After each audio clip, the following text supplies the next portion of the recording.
Hello everyone, in this video we will learn how to copy paste data into multiple sheets. So let's start this in my Excel, and here you can see I have a data in sheet number 1. So here I'm going to add some sheets. So I just click on this plus sign to add the new sheets. Sheet number 2, sheet number 3 and sheet number 4 and sheet number 5.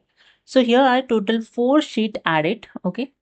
Now I copy this data, simply select the data, you just drag with the mouse and select your entire data. Then use the Ctrl C to copy this data. Then select the sheet number 2.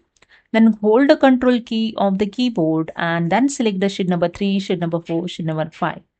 Okay, now you can paste this data into multiple sheet at once. Simply select the sheets and just press Ctrl V. That's it. I just align this data properly. Okay, set this data. Go to the Home tab.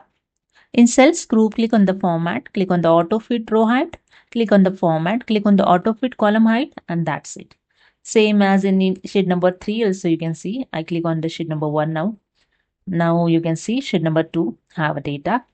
Sheet number 3 have same data. Sheet number 4 also and sheet number 5. So this is the way you can copy paste data into multiple sheet in same Excel file. So that's it. Hope you understood. If you like this video, please subscribe. Thank you so much.